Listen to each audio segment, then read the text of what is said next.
am Christina Brito, and today I am at an event that is a little offbeat for me. Today's event is the annual general meeting of the Royal Institute of British Architecture, also known as RIBA. Stay tuned as we find out about architecture and what it means to be a part of the RIBA. I am with Mrs. Basanayake, the Honorary Secretary of RIBA members, Sri Lanka. Hi, Mrs. Basanayake. Thank you for talking to me. Thank you for having me. I know you're really stressed out with all your planning for today. So, can you tell us a little bit about what has gone into planning an evening like this? Right, so we start planning not only the AGM, but right throughout the year we plan certain events so that our membership benefits from it. So an event like this would take us a few months to plan. One, because of the funding. One, because the second is because of the venue, booking of venues and things, and allocating speakers to speak about timely topics. And it is, although it looks Smooth sailing. Smooth sail, it is a tedious task. I can imagine, especially with Corona, there are added challenges to putting this together. But if I may ask, how do you gather the funding to pull off such a magnificent evening? Yes, so we have RIBA LIF, which is a part funding from the RIBA UK. But because we want to make this event a real glamorous one, and also to accommodate all the members, we need to have a venue in a five-star hotel. So the cost increases, and we have to rely on sponsorships as well. It's actually very fitting, this venue, given that it's one of the most iconic architectural buildings in the city. Everyone who grew up here knows about it. Now, you seem to put a lot of effort into this event.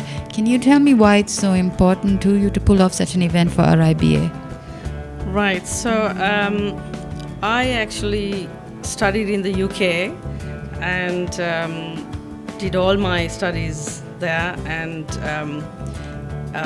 came back, or partly came back for family commitments, and I met Nela, and I was really impressed with her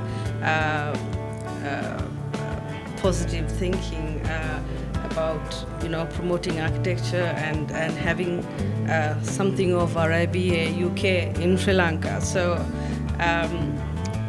And I am a supporter of the cause, and since then we've managed to have many events to help the members with their careers, and also to uphold their standards and maintain their ethics, and so I believe that this is a worthy cause. If there's an architect at home watching who isn't in a school which is accredited to the RIBA program, why do you think they should independently apply?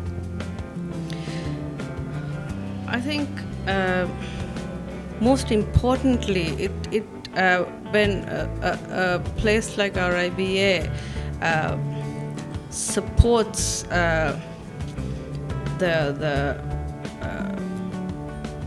how do I say it, the member right throughout their careers, and also when a school is not accredited, it doesn't really mean that they are not of certain standards, but joining the RIBA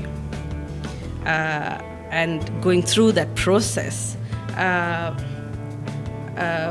makes them known to the world and they would be considered as people who set standards and who are with some sort of who has an ethical background, who's always maintaining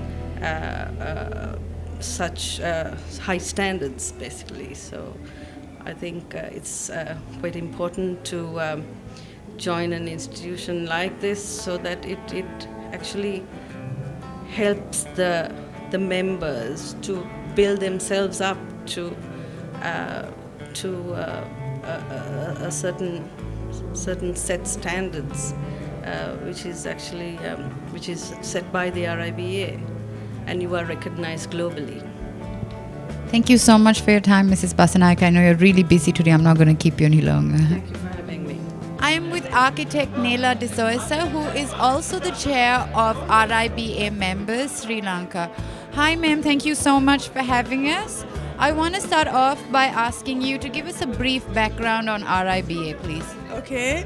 I started the RIBA members Sri Lanka in 2015. I initiated it when I was in the council of the RIBA. I was the first Sri Lankan to be on the council of the RIBA. I was elected as the international council member. There were two, and I was one. And at that time that I proposed, since both are schools of architecture, that is the University of Moratuwa and the City School of Architecture, it was recognized. I was just thinking it was high time that we start our chapter. And then Anthony Clerici, Vice President, Nations and Regions and Membership, came to Sri Lanka on his way to Chennai to inaugurate RIBA India. Unfortunately, that fell through due to internal politics. But then he came to Sri Lanka on his way and met the president of the Sri Lanka Institute of Architects, Professor Chitra Vedikara, who was the first woman president of the Sri Lanka Institute of Architects. Because for some reason, this architectural profession has been a male-dominated profession. Let me interrupt you right there, please, for a second. What was the point of bringing down RIBA to Sri Lanka? Sorry, let me take that one more time. What was the point of bringing RIBA down to Sri Lanka? What was its aim? Okay, Christina, RIBA is an internationally renowned educational institution. And they're famous for their architectural education. So that's why I said we have, both our schools accredited. My father was the person, my father, Dr. Justin Samarasekara, was the person who initiated the architectural education to come to Sri Lanka, because he was a FRIBA. And through the RIBA that he started the School of Architecture education, and is known as the father of architecture education in Sri Lanka. He was a past president, he was a founder member of the Sri Lanka Institute of Architects, past president, he was a gold medalist and an honorary fellow of the institute. Okay, so he was kind of responsible for the architecture education of the University of Moratuwa, and they honored him with an honorary doctorate. I, on the other hand, I got my RIBA on my own. Okay, I came from a barefoot school, which RIBA referred to it as barefoot school. Why was it called a barefoot school? Because it was, they hadn't heard about it. I was the first person who came and went to the RIBA and said, look, I want to be one of the RIBAs. They said, "Are you from Morato University?" I said, "No, I'm from a better school." And that's how it all happened. What is it like for you trying to make your mark in what you call the male-dominated profession?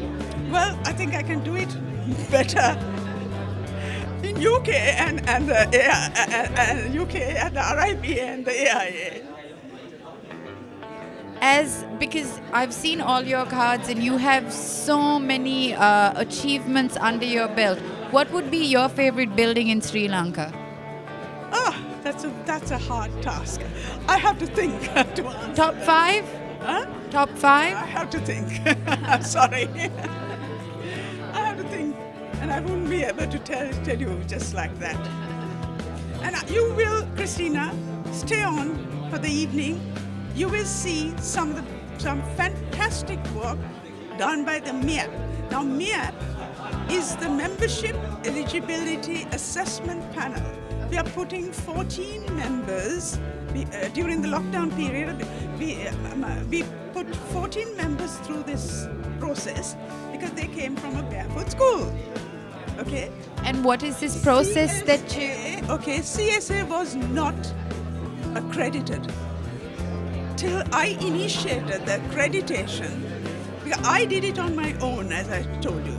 I went to London and I did the process all on my own. And I actually carried 60 kilos of luggage to show them, that I didn't come from a barefoot school. Okay.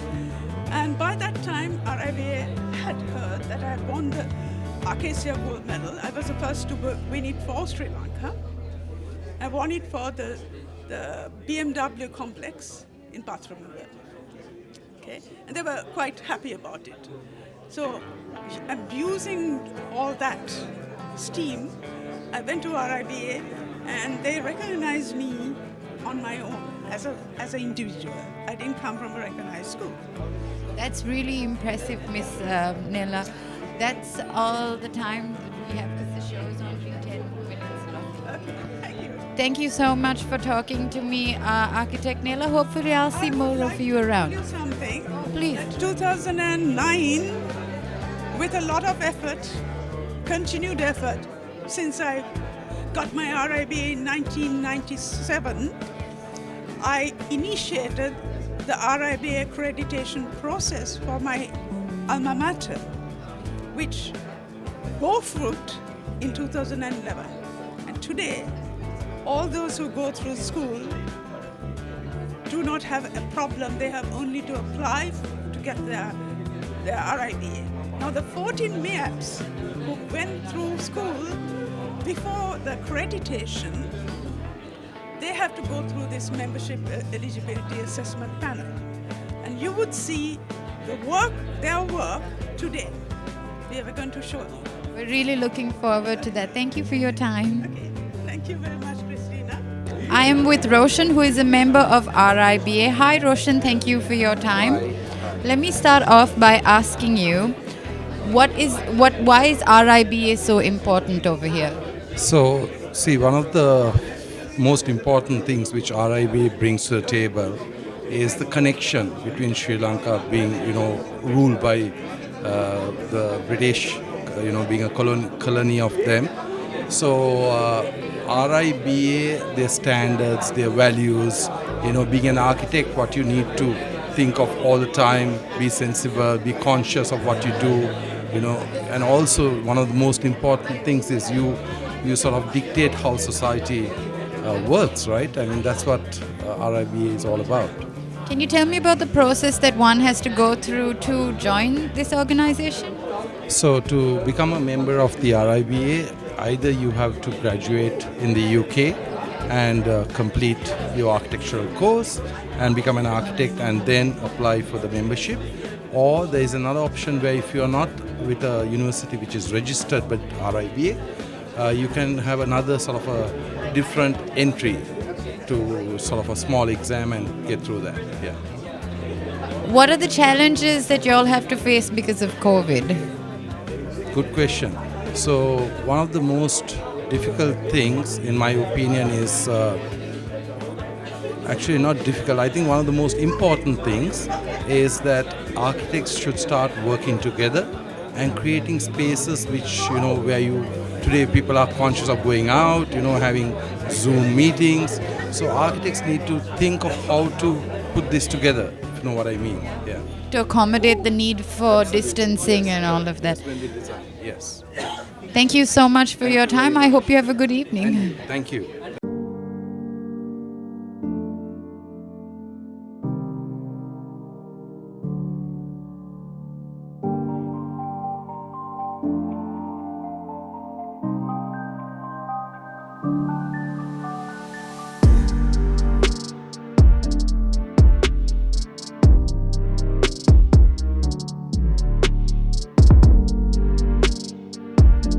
It has been an absolutely interesting and informative evening, to say the least. It's not something that I would have normally attended, but I'm really glad I did. It was a wonderful evening in one of Colombo's most beautiful buildings, set by our beloved Galle Face. That's it from me for today. Until next time, take care.